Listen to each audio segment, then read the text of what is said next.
السلام علیکم ورحمۃ اللہ وبرکاتہ۔ ناظرین، ویڈیو پسند آئے یا نہ آئے، کمنٹس کرنا نہ بھولیں۔ ایک شخص نے چڑیا پکڑنے کے لیے جال بچھایا۔ اتفاق سے ایک چڑیا اس میں پھنس گئی اور شکاری نے اسے پکڑ لیا۔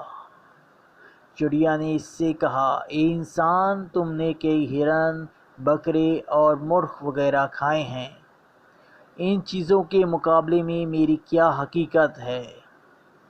ذرا سا گوشت میرے جسم میں ہے، اس سے تمہارا کیا بنے گا؟ تمہارا تو پیٹ بھی نہیں بھرے گا۔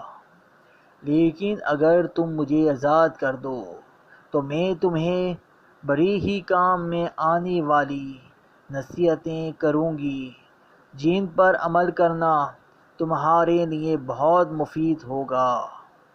ان میں سے ایک نصیحت تو میں ابھی ہی کروں گی، جبکہ دوسری اس وقت کروں گی جب تم مجھے چھوڑ دو گے اور میں دیوار پر جا بیٹھوں گی۔ اس کے بعد تیسری اور آخری نصیحت اس وقت کروں گی جب دیوار سے اڑ کر سامنے درخت کی شاخ پر جا بیٹھوں گی۔ اس شخص کے دل میں تجسس پیدا ہوا کہ نہ جانے چڑیا کیا فائدہ مند نصیحتیں کرے گی۔ اس نے چڑیا کی بات مانتے ہوئے اس سے پوچھا، تم مجھے پہلی نصیحت کرو، پھر میں تمہیں چھوڑ دوں گا۔ چنانچہ چڑیا نے کہا، میری پہلی نصیحت تو یہ ہے، جو بات کبھی نہیں ہو سکتی اس کا یقین مت کرنا۔ یہ سن کر اس آدمی نے چڑیا کو چھوڑ دیا اور وہ سامنے دیوار پر جا بیٹھی۔ پھر بولی، میری دوسری نصیحت یہ ہے، جو بات ہو جائے اس کا غم نہ کرنا۔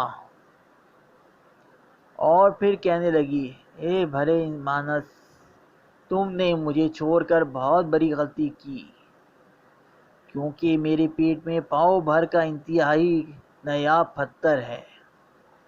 اگر تم مجھے ذبح کرتے اور میرے پیٹ سے اس موتی کو نکال لیتے تو اس کے فروخت کرنے سے تمہیں اس قدر دولت حاصل ہوتی کہ تمہاری آنے والی کئی نسلوں کے لیے کافی ہوتی اور تم بہت بڑے رئیس ہو جاتے۔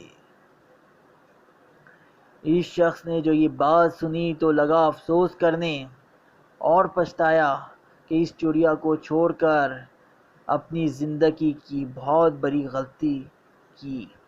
اگر اسے نہ چھوڑتا تو میری نسلیں سنور جاتی۔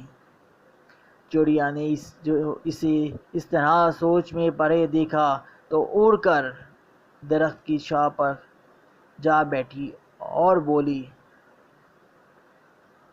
اے بھلے مانس، ابھی تو میں نے تمہیں پہلی نصیحت کی جسے تم بھول گئے، جو بات نہ ہو سکے والی ہو اس کا ہرگز یقین نہ کرنا۔ لیکن تم نے میری اس بات کا اعتبار کر لیا۔ میں چھانٹک بھائی وزن رکھنے والی چڑیا اپنے پیٹ میں پاؤں وزن کا موتی رکھتی ہوں، کیا یہ ممکن ہے؟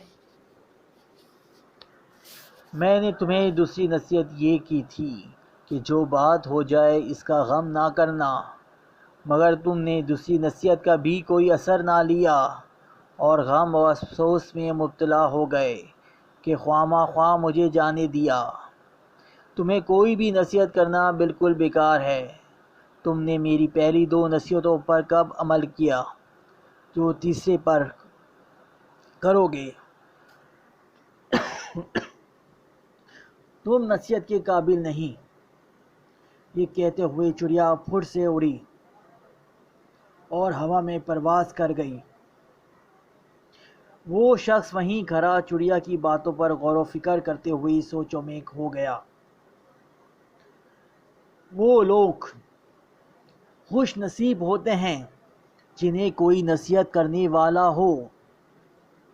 ہم اکثر خود کو عقل کار سمجھتے ہوئے اپنے مخلص ساتھیوں اور بزرگوں کی نصیحتوں پر کان نہیں دھرتے اور اس میں نقصان ہمارا ہی ہوتا ہے۔